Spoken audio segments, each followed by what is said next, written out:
Bonjour, bienvenue pour ce nouveau journal. Nous sommes le mercredi 30 novembre. Voici les titres. Les accidents de la route, première cause de mortalité chez les 15-24 ans.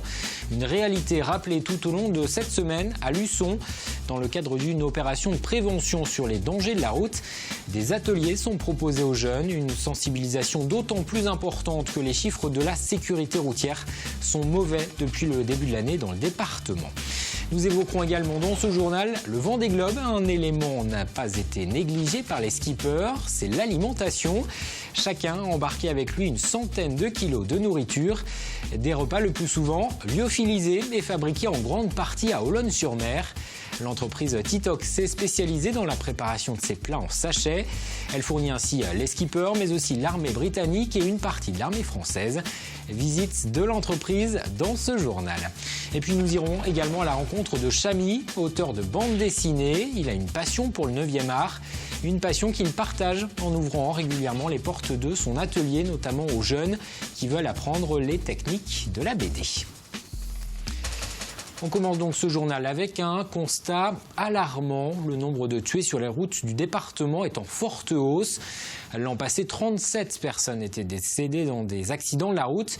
Le bilan 2016 est d'ores et déjà plus lourd puisque depuis le début du mois de janvier, 45 personnes ont trouvé la mort sur les routes vendéennes, soit une progression de 21%. Et c'est dans ce contexte que se déroule actuellement à Luçon la semaine de la sécurité routière. Des actions sont notamment menées auprès des seniors, mais ce sont plus spécifiquement les jeunes qui sont ciblés à travers une opération baptisée 10 de conduite. D'ici ce vendredi, 450 jeunes lycéens vont ainsi être sensibilisés au risque de la vitesse ou de l'alcool au volant. Pierre Dalicieux. Je te laisse gérer le volant et le frein. Ce jeune de 15 ans va prendre le volant pour la première fois. Accompagné d'un gendarme, l'objectif, donner envie de passer le permis de conduire via la conduite accompagnée. Une solution pour réduire les accidents de la route, première cause de mortalité chez les jeunes. En 2015, en Vendée, sur les 37 tués sur nos routes, 13 avaient moins de 24 ans. Ça serait certainement une solution intéressante pour améliorer la sécurité sur les routes. L'élève qui fait de l'auto-école classique, il va conduire quoi, 1 heure, voire 2 heures de suite. Celui qui fait de la conduite accompagnée, il va pouvoir être amené à conduire 5 ou 6 heures dans la même journée, à l'occasion de départ en vacances et autres avec sa famille. Après la vitesse, c'est l'alcool qui cause le plus d'accidents mortels, même si les deux sont bien souvent liés. Dans ce véhicule, on peut conduire avec l'équivalent d'1,5 g d'alcool dans le sang, grâce à ses lunettes. C'est pas facile du tout. C'est de faire avec les lunettes, le volant et de manipuler les pédales en fait. Au niveau des distances déjà, on se rend compte que c'est bien compliqué. Au niveau de la manipulation du volant, tout ce qui est levier de vitesse, rien que le fait déjà de toucher le levier avec les lunettes ou de mettre sa ceinture, c'est super compliqué, quoi. Ces ateliers de prévention sont aussi là pour rappeler que rien n'est gagné sur nos routes et encore moins en Vendée. 2016 est une mauvaise année avec une hausse de 21% de décès par rapport à 2015, alors même que l'année n'est pas terminée. La situation en Vendée cette année n'est pas très favorable. On est déjà aujourd'hui au-dessus du nombre de morts total de l'année dernière. On n'a pas fini l'année. Donc il faut absolument que tout le monde se sente concerné. On a tous vu les spots sécurité routière, on est tous concernés. Donc c'est pour faire un petit rappel, effectivement. Oui. L'occasion aussi pour ces jeunes de voir l'envers du décor. Derrière ces jumelles, certains relèveront même quelques excès de vitesse, comme pour montrer que les comportements à risque ont lieu n'importe où et n'importe quand. On reste dans le domaine automobile avec cette voiture que vous croiserez peut-être sur les routes vendéennes. Il s'agit d'un véhicule spécialement équipé pour GRDF. Il est chargé de détecter les fuites de gaz et éviter ainsi des incidents. Cette voiture renifleuse doit permettre à GRDF de surveiller près de 1000 km de réseau. Je vous propose d'écouter le délégué territorial au micro d'Arnaud Barrier. Le véhicule de surveillance réseau va sillonner le territoire vendéen au niveau des canalisations de gaz à une vitesse entre 20 et 40 km/h. Et devant, en fait, il y a des petites moustaches qui vont aller renifler le réseau. Et il va détecter des seuils de méthane à partir duquel tout est normal ou ça nécessite quelquefois des investigations complémentaires. Et c'est ce qu'on appelle la surveillance systématique du réseau de gaz. Quel est le point commun entre les militaires de l'armée britannique et les skippers du Vendée Globe? Eh bien, ils mangent la même chose, c'est-à-dire des plats lyophilisés, élaborés en Vendée, à Olonne-sur-Mer exactement. Créée il y a 20 ans, l'entreprise Titoc s'est spécialisée dans la fabrication de plats lyophilisés en sachets. Des sachets de nourriture qui se retrouvent donc embarqués dans des bateaux ou dans les sacs à dos de certains athlètes.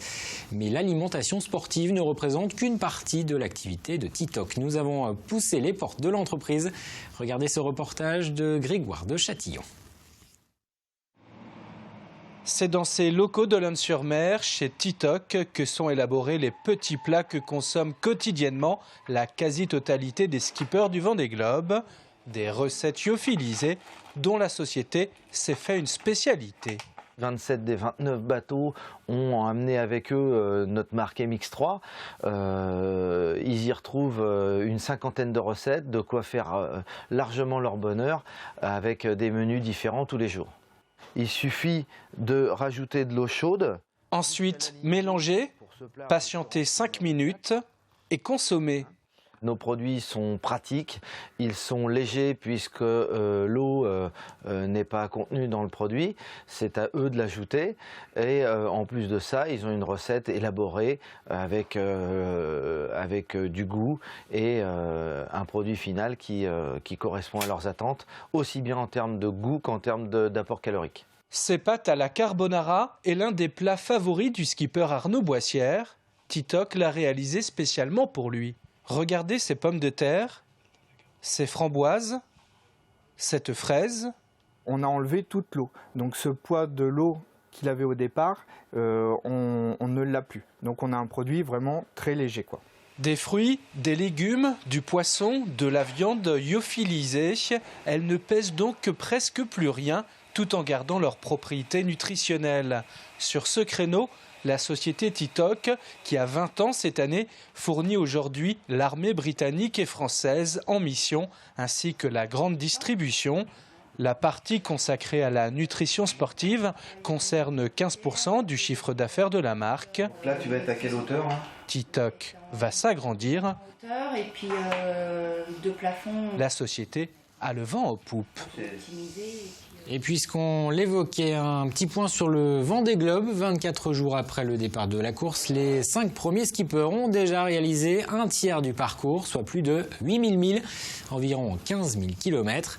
2 hommes font toujours la course en tête, Armel Lecléache et Alex Thompson. Au pointage de 15 heures, une douzaine de milles seulement séparaient le Français du Britannique. Et puis en marge du Vendée Globe, Jeff Pelé poursuit son tour du monde en solitaire. Le Vendéen est parti, je vous le rappelle, hors course une semaine après les autres skippers. Le bateau Comines Vendée vient de passer l'équateur 16 jours après avoir quitté les Sables d'Olonne. Jeff Pelé a sabré le champagne pour l'occasion. Il espère boucler son tour du monde en moins de 100 jours. Et puis un dernier mot de voile pour vous signaler que la solo maître coq sera inscrite l'an prochain dans le calendrier du championnat de France élite de course au large, aux côtés par exemple de la solitaire du Figaro ou du Tour de Bretagne. La solo maître coq réunit chaque année aux Sables d'Olonne des skippers de la classe Figaro, des bateaux de 10 mètres. Cette inscription dans le championnat de France devrait permettre d'attirer en Vendée au printemps prochain des navigateurs chevronnés. La solo maître coq, ce sera du 20 au 30 avril. C'est un peu la Légion d'honneur, mais pour l'éducation nationale, 23 Vendéens viennent d'être distingués par l'ordre des Palmes académiques. La cérémonie avait lieu au lycée Branly de La Roche-sur-Yon, en présence notamment du recteur de l'Académie de Nantes. Instituées par Napoléon, ces palmes académiques sont décernées 2 fois par an au personnel de l'éducation nationale et à des personnalités qui ont œuvré pour le rayonnement de la culture et de la langue française. Parmi les promus donc, des professeurs, mais pas seulement. Écoutez. C'est une reconnaissance ministérielle émanant du ministère de l'Éducation nationale qui sont décernées à des personnes qui ont particulièrement œuvré pour l'éducation des jeunes, mais qu'ils soient du monde de l'éducation ou non. La preuve en est, c'est que aujourd'hui, parmi les 23 récipiendaires, nous avons bien sûr des chefs d'établissement scolaire, nous avons des professeurs, mais nous avons aussi un avocat, nous avons des techniciens, nous avons un informaticien, donc du monde de l'éducation ou non, ils sont récompensés. On reste dans le monde de l'éducation avec cette initiative mise en place dans une école de la Chapelle-Achard. Elle organise régulièrement des exercices de relaxation pour les élèves. Ce sont les enfants qui se massent entre eux. La méthode est née il y a 15 ans en Grande-Bretagne.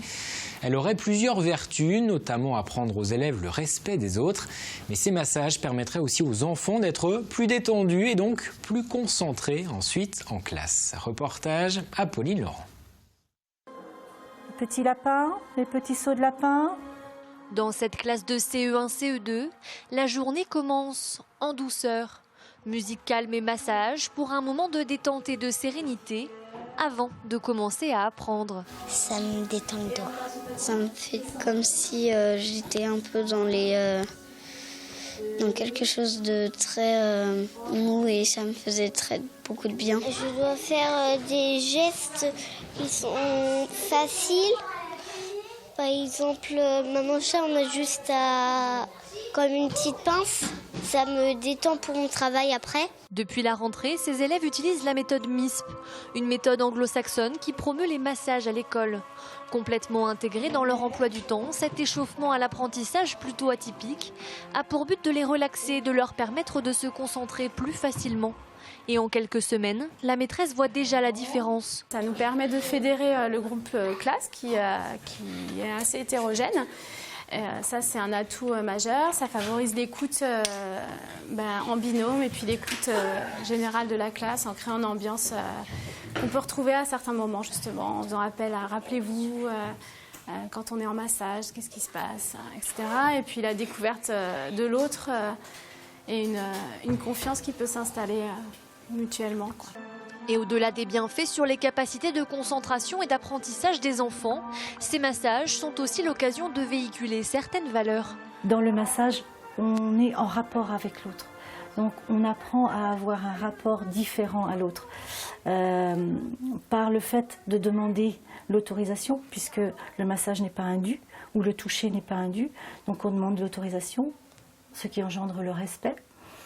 Et aussi dans le massage, s'il y a un geste qui ne nous plaît pas, s'il y a un geste qui ne nous fait pas du bien, on le dit et on ne fait pas le geste. Dispensé dans 37 pays et plus de 1300 classes, ce programme commence doucement à se généraliser auprès des enfants de 4 à 12 ans.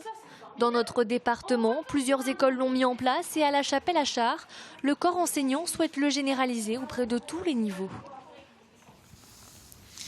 Je vous propose à présent d'aller à la rencontre d'un auteur de bande dessinée vendéen. Il s'agit de Chamy, c'est le dessinateur de la série Terra Incognita, dont 4 tomes ont déjà été publiés. Mais en parallèle de son travail d'auteur, Chamy souhaite partager sa passion de la BD et transmettre ses connaissances. Il ouvre régulièrement les portes de son atelier pour des cours particuliers au collectif pendant lesquels il délivre ses conseils aux jeunes artistes qui se lancent. Cyril Guillet. Le dessinateur de Terra Incognita rompt avec le mythe de l'artiste seul dans son atelier. Chamy ouvre ses portes pour partager son savoir avec le plus grand nombre. Je suis professeur à l'école Pivot durant l'année scolaire, donc j'aime bien transmettre. Mais c'est des élèves qui sont déjà à un certain niveau, qui ont entre 18 et 25 ans. Là, la demande était pour des jeunes, c'est-à-dire entre 10 et 16 ans. La couleur, c'est un plus. D'accord. Si ton noir et blanc, si on n'arrive pas à voir ce que tu as voulu dessiner en noir et blanc, tu auras beau mettre de la couleur, ça ne marchera pas. Le 9e art passe par des codes et Chamy est là pour les transmettre. Ces cours s'adressent aussi bien aux adultes qu'aux enfants et prennent la forme de séances collectives ou individuelles et l'objectif y est clair. Les aider, quoi. C'est ça que j'aime en fait. Pour pas qu'ils traînent. Parce que moi j'ai mis 20 ans à avoir un niveau publiable. Maintenant, les jeunes, ils ont 5-6 ans, ça y est, ils ont le niveau. Parce que c'est plus facile de rencontrer des gens. Lui-même a fréquenté des écoles de dessin, mais à l'époque très peu formaient à la BD. Ici, il y aborde de A à Z tout le processus de création. Ça part du scénario jusqu'au final, c'est-à-dire dessin de la planche, ancrage, mise en couleur. Voilà. C'est vraiment de A à Z. Et chacun trouve son compte. Moi, j'ai des élèves qui sont que scénaristes, qui ne savent pas dessiner, mais qui ont envie de faire des scénarios de BD. Les élèves pourront aussi s'initier à la mise en couleur sur Cintiq, une palette graphique qui permet d'intervenir directement sur l'écran à l'aide d'un stylet. J'ai ma planche et je peux faire la couleur. Chamy collabore avec Serge Perrotin sur la série Terra Incognita, une BD qui a su trouver son public avec un 5e volume en cours. Tout récemment, il a sorti son premier album en tant qu'auteur chez Monkey Berdet, une trilogie intitulée 3 mondes. Avant de se quitter, jetons un coup d'œil à la météo prévue pour ce jeudi. La grisaille matinale aura des difficultés à se dissiper, mais le soleil devrait apparaître en cours de journée. Les températures repartent à la baisse, -1 à 1 degré seulement dans les terres au lever du jour. Il fera 3 à 7 sur le littoral. Comptez 8 à 12 dans l'après-midi. Fanny Poirier vous en dit plus dans un instant. C'est la fin de cette édition. Merci de votre attention. Les programmes continuent sur TV Vendée. Ce jeudi, dans la grande émission, il sera question de livres. Adèle Fugère recevra sur son plateau 2 libraires vendéens indépendants. Ils viendront parler de leur métier, de la concurrence aussi avec les grandes enseignes et les géants d'Internet. Des libraires indépendants qui ont d'ailleurs lancé leur propre portail Internet régional. Émission à retrouver donc à partir de 18h05. Moi je vous donne rendez-vous demain pour un nouveau journal.